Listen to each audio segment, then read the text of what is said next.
Welcome back to News 360. On to other stories, residents of Blekusu and Agaveji in the pt2 South municipality have requested emergency support after Saturday's tidal waves swept through their communities, rendering them homeless. Now, the chiefs and the people have described the disaster as the worst to have affected the two settlements. Blekusu and Agaveji were the hardest hit communities.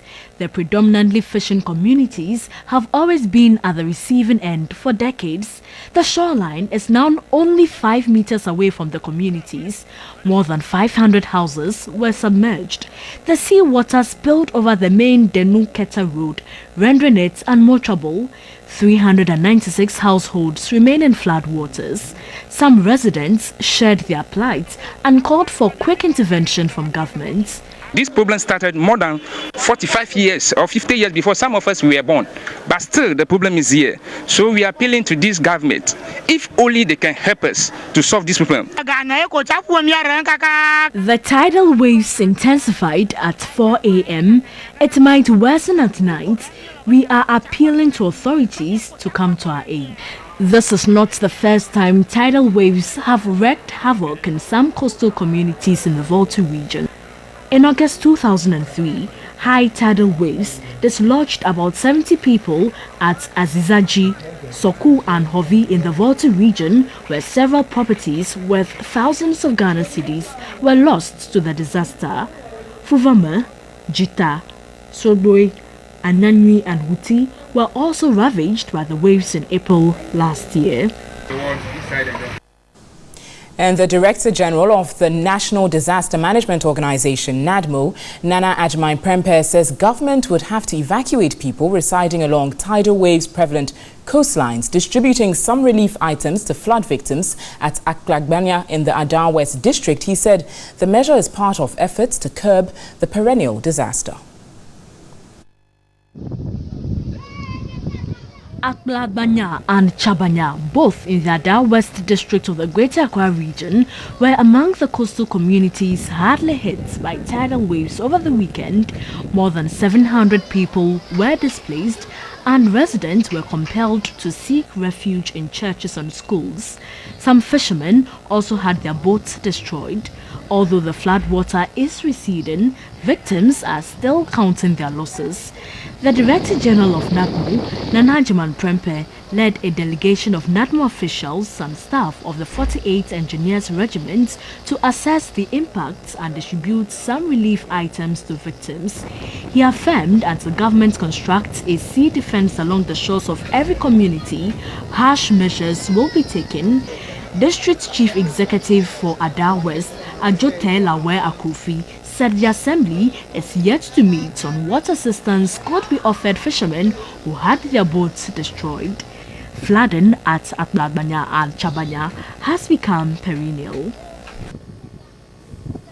So we're talking about 1,500 residents displaced in Blekusu, and the same, just about the same in Adar, just as you saw on your screens. It appears that we are not immune from the global situation. I've been joined on the telephone by Venan Asondo, who is a technical advisor, sustainability and climate change for West Africa with PricewaterhouseCoopers. Mr. Asondo, good evening to you. Thank you very much for joining us. Clearly, the picture just confirmed the fact that our coastlines are not immune to the global situation of the impact of climate change, is it? No, I don't think it is immune. I think most coastlines across the world are generally affected. It's a combination of several things, several issues. Firstly, human activity, increased uncontrolled human activity along the coast. And then you have the tidal waves getting higher, much more powerful. So inundation is actually much more powerful and actually causes a lot more erosion than before. That is why you can actually see a lot of coastal erosion going on currently along the coast of Ghana. Now, it appears, and the meteorological agency is warning of more rains ahead of us because we're already in the rainy season proper. This is not the first time these communities have experienced this destruction as a result of the tidal waves. What exactly should be the measures government should be considering putting in place now that we're going to be confronted with more rains in these areas? I wouldn't really speak for the government in terms of what they should be doing. I know they're doing a lot already. But experiences have shown that most countries have actually dealt with the problem with sea defenses, which have actually either helped reduce the power of vibration of the waves, or actually reduce water inundation into the coastal line, kind of affecting communities along the coast. So it's just a matter of sea defenses, and where you put them, it's not a matter of just protecting communities, but then the question is, what is the economic value of the sea defense? What is it actually protecting? So those are all the kind of issues that they have to deal with in terms of whether it makes value for money to put up a sea defense there or to move the community. So those are all the issues they have to deal with constantly. Fantastic. You talk about the economic value and the impact it would have on the community. And I'm looking at this. There's been a number of interventions already by government over the period. We talk about the construction of a sea defense project in all those areas. Already, if I recall, some $85 million have been pumped into the situation, the sea defense in Keta, about 183 million euros around Ada as well. That hasn't solved the problem. Looking at what happened in the United States in 2016, in Louisiana specifically, where the community had to be evacuated from that island that was destroyed by tidal waves, should government be considering the relocation of these persons who reside around the coastal areas? Because we don't seem to be finding a solution to the problem. Well, I said it's always the economic justification of a tidal wave in terms of the asset that's been protected. Communities are very important. And at some point we'll have to make a decision whether it makes sense to continue to build the seawall until we can't build it higher anymore, or to move the community to another place, which would make it, we just allow the water to kind of flow in and take over the coastal line. So it's a matter of hard choices due to climate invariability. The 1 in 100-year events are kind of becoming very frequent. And so I know for England, for example, where decisions were made to actually build in 1 in 1,000-year events, just because the 1 in 100-year events were becoming very frequent. So it's tough choices, but evaluations have to be made to ascertain what the best decision has to actually be with respect to how the community is dealt with. If it's just temporary, then you can talk about adaptation, then people can actually deal with it and adapt to different lifestyles and dealing with the flooding when it happens. Right. But it really has to kind of, when it is a matter of lives being lost and the kind of impact on human lives and property being damaged every economic cost, not just the whole country, but then to the communities. Absolutely. To the whole country, you're talking about tourism. Okay. To the community, you're talking about loss of property and businesses. Right. So it's all about adaptation, all about flood warnings. Okay. It's all about coping mechanisms. Right. If communities cannot be moved. Can adopt. Thank you. Venant Sondo is a sustainability and climate change expert for West Africa with the PricewaterhouseCoopers, helping us with that. So live on News 360. Back shortly with some more business news. Stay with us.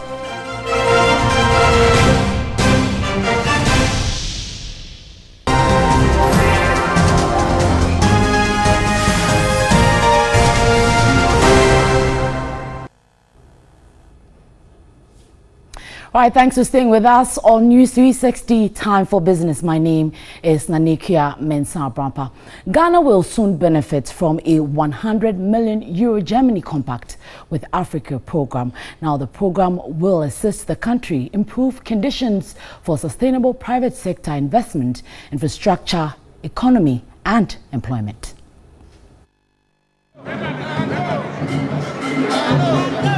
This was revealed by Finance Minister Ken Ofori-Atta in the company of President Akufo-Addo at a meeting with the Ghanaian community in Germany. President Akufo-Addo is in Germany to participate in the G20 Africa Partnership Summit. Finance Minister Ken Ofori-Atta said the compact with the Africa program, which initially had 5 countries, was later whittled down to 3, comprising Ghana, Tunisia, and La Côte d'Ivoire. Germans decided that, why don't we get Ghana involved in this? It was a real sign of confidence for us for that, and we thought that was over.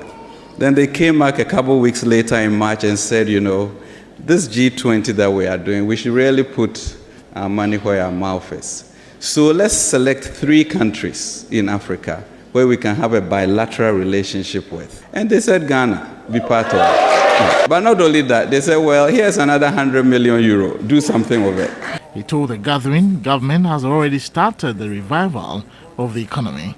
Ken Oforiatta was confident of measures aimed at reducing the budget deficit. From an 8.9% budget deficit, our target is 6.5 to reduce it.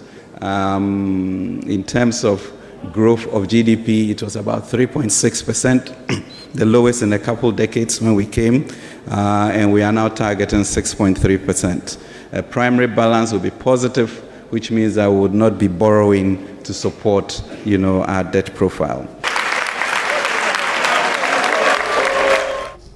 Now to the commodity markets. The Ghana Cocoa Board has launched the artificial hand pollination project aimed at increasing cocoa yields in the country. Chief Executive Officer of Cocoa Board, Joseph Boahin Edu, said the project has become necessary due to the depletion of natural pollinators, resulting in reduction in cocoa yields.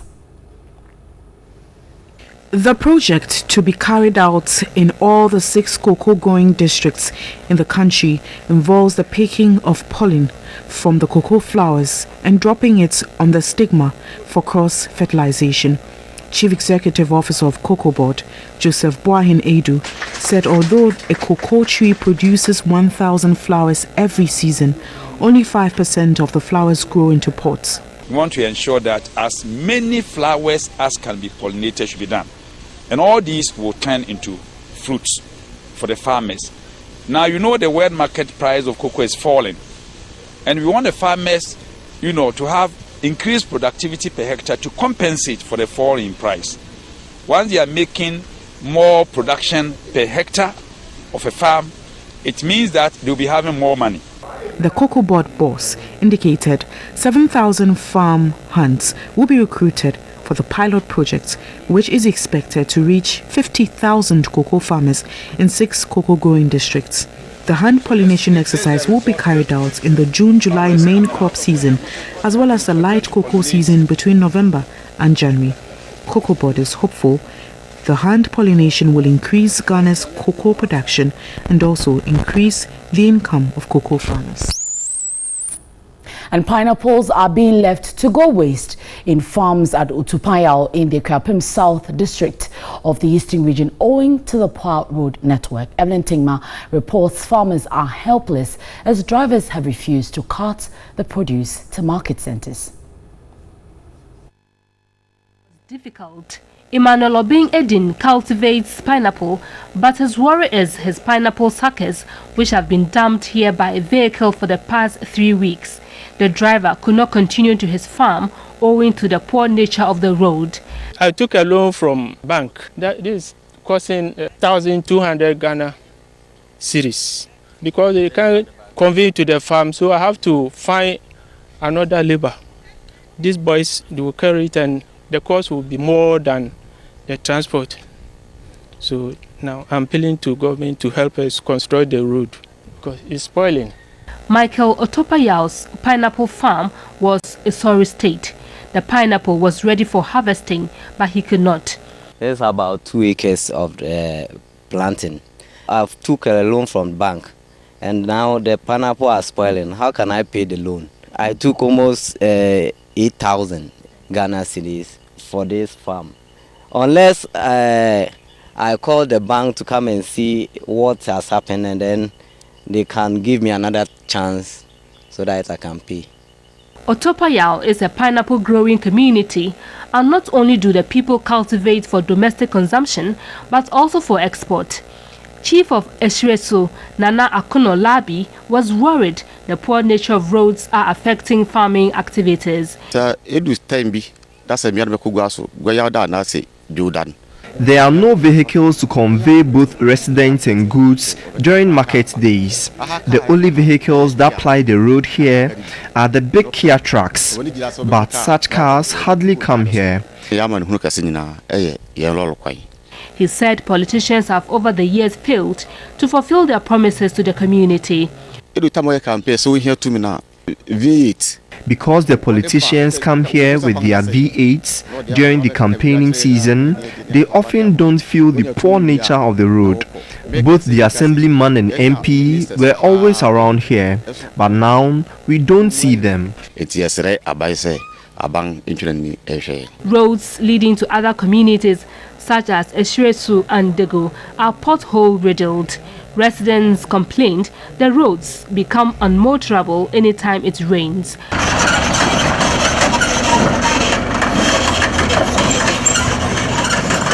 But the Eastern Regional Manager at the Department of Feeder Roads, Kan Afari Kuma, in a telephone interview said the communities are not in the department's database but would be considered after an update. Apart from the roads, there is no primary school in Otopayal, forcing children to trek 2 kilometers to the nearest town, Obuadaka. Children as young as 6 years, according to parents, are not in school because they cannot make the journey to Obuadaka. Evelyn Tengma, TV3 News, Otopayal. Right, so quickly let's touch on the currencies to see exactly how it has fared for weeks. Continuously 5 weeks now, we have seen the cedi depreciate against its major trading currencies to about 2.95% there on the interbank market. And well, it is not news enough because usually the month of May and June, we see the cedi depreciating because of the demand for the dollar. And today it is buying at 4 Ghana cedis 32 pesos and it's being sold to you at 4 Ghana cedis 33 pesos. For the cedi to that of the Great British Pound, it is standing at 5 Ghana cedis 48 pesos. Same for the selling price, and we're expecting the cedi to stabilize against its major trading currencies by mid-July, because that is when goods that were brought in between the month of December and January would change. So for that of the cedi to that of the pound, still at here 548, and for that of it to the euro is at 4 Ghana cedis 84 pesos, being sold at 4 Ghana cedis 85 pesos. Fed would increase its prices, so definitely we'll see it trickle down to affect the dollar. Let's see how it turns out, but that does it for business tonight. I'm News360 Mensah Brampa. Have a good evening.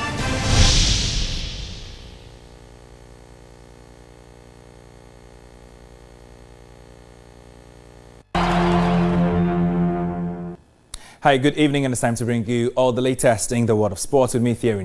Now we start off with the Black Stars. New man in charge, new players to rely on. That seems to be Kwesi Appiah's mantra. After his first game in charge of the Black Stars, unleashed 4 names that could go on to become significant members of the side. Raphael Jamina, Ebenezer Ofori, Thomas Ejapon, and Lumo Agbenyanu all started for Ghana against Ethiopia at the expense of more established names. But is this a 9-day wonder, or this provides a clue for what is to come? Yafo Sulabi has been finding out. Avram Grant called up Raphael Jamina and Ebenezer Ofori for the Africa Cup of Nations in Gabon at the start of the year. And that seems to have provided Appiah with clues about 2 players who could go on to become central to Ghana's future. The pair were 2 of a few names in a new-look Ghana side.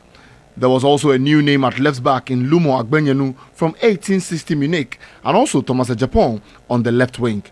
They were terrific. Jamina scored twice on his full debut. Ejapon set up 2. Lumo looks like he will give Babaraman some badly needed competition at left back, and Ofori of Stuttgart looks like he will sit deep in that midfield and spray passes for some time to come. In starting the 4 players, Appiah was backing his promise to provide a new backbone for the team. All Ghanaians are aware that I'm here to start to build a team. My intention is how can we have a team that can be sustainable for the next 10 years. That is my ambition. And for that reason, even though we have a team now, I'm looking at how we can have a succession plan. Short term. Now we have short term. You should have a medium term and then a long term. So it's a bidding process. Many players will be coming in and some will be going out. But saying that, it depends on your performance. Many of those new players, including Raphael Jamina, are delighted with the opportunity, and they say it is one they intend to take. We've seen some before. Some people come and then they go. This is life. my ways are in the hands of the Lord. I just pray that He will just direct my paths very straightly, the way He wants, not the way I want. So Ghanaians should not expect fire, but because my aim is to please the Lord. My aim is to focus on what the Lord has. What I have to focus more is, if I'm being given a chance, I have to help my nation win. That's the most important thing, and the rest will come later. The emergence of these new players means a lot more competition for the Black Stars, which could mean an even better team. And that should be good news.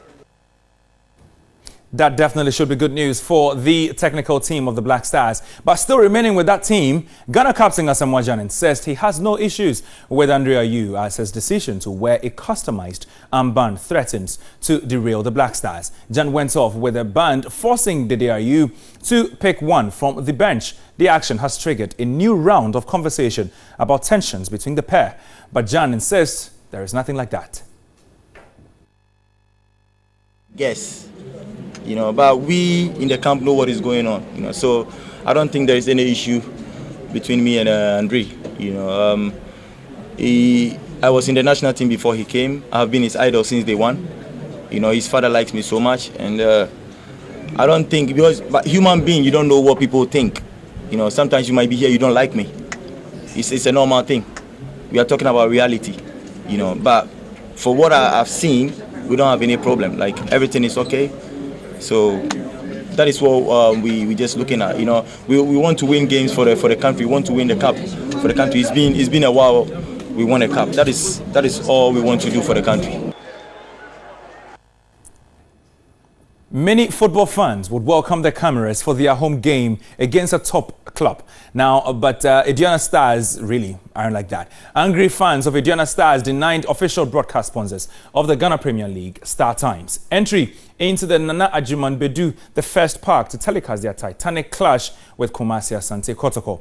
The match, which kicked off at exactly 3 p.m. today, was not live on television as planned due to vociferous threats from the angry fans, compelling the television crew to move away from the venue. According to the fans, Star Times failed to telecast their clash with Brekum Chelsea at the Golden City Park, a game they lost by 3-2.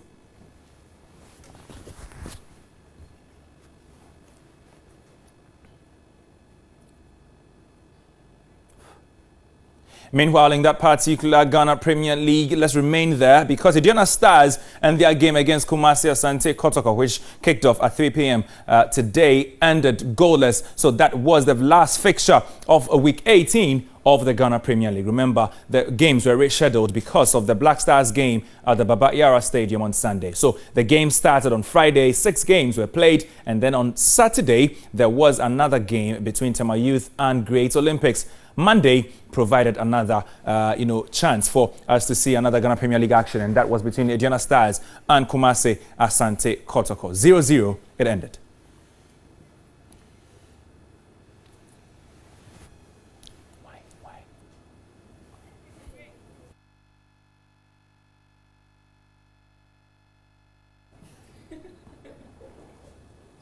All right, so that's exactly where we bring an end to the Sports Bulletin. My name is Thierry, and we'll bring you some more sports news later tomorrow. Keep watching TV3 and enjoy the rest of your night.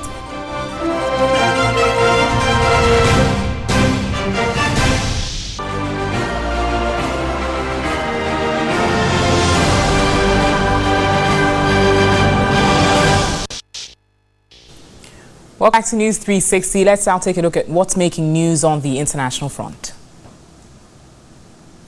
Gunmen have attacked a prison in the east of the Democratic Republic of Congo, freeing hundreds of inmates and rebels.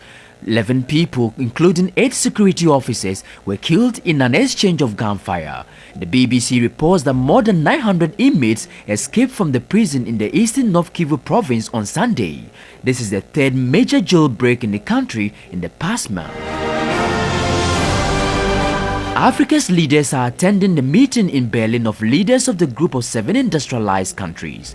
Topics to be discussed with African leaders include sustainable development, cross-border trade, effective and prudent financial market culture. The G7 meeting is also attended by heads of multilateral institutions such as World Bank and IMF. Let's now go for some entertainment news. Entertainment News is brought to you by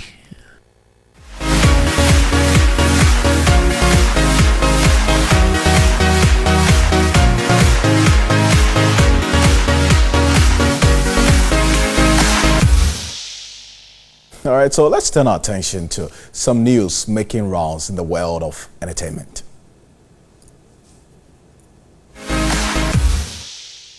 Renowned actor Majid Michel has rubbished claims that he is professing to be a minister of God because he wants to stay popular in the eyes of Ghanaians. The talented actor in his post on Instagram stated emphatically that he did not become a bond servant of God just to seek attention from the people. According to him, serving God is his true calling and not an act of pretense to seek approval or favor from men.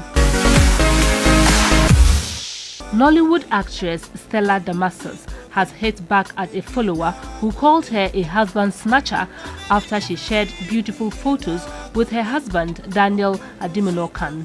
In a written rejoinder, she said the enemy is afraid of what she shares and is about to achieve with her husband, and so sends his people he has kept in his prison of hate to steal her joy and peace.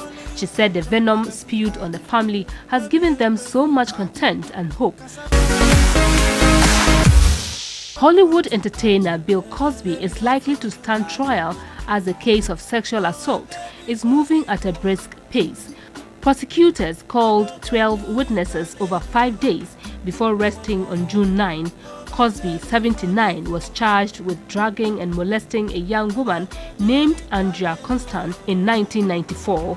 About 60 women have accused Cosby of similar misconduct. Cosby could take the stand when the defense starts its case Monday, although most court observers call that risky given the cross-examination he would face. The case could reach the jury early this week.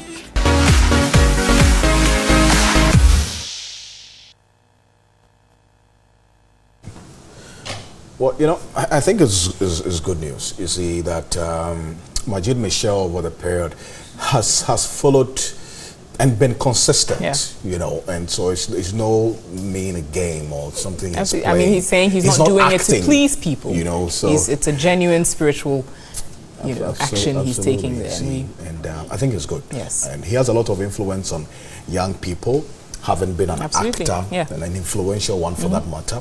And then he's translating that into good works. Yes. I think it's something that he must be commended for. Certainly is. Yeah. Certainly is. Well, that's it for the news. Keep to Live More News. I'll be after this away. My name is Alfred Conte. And I'm Natalie Force. Thanks so much for your time this evening. There's more news on our website, 3news.com. News at 10 will simulcast on 3FM 92.7. Next is Do Not Love Me So Much. Have a good evening.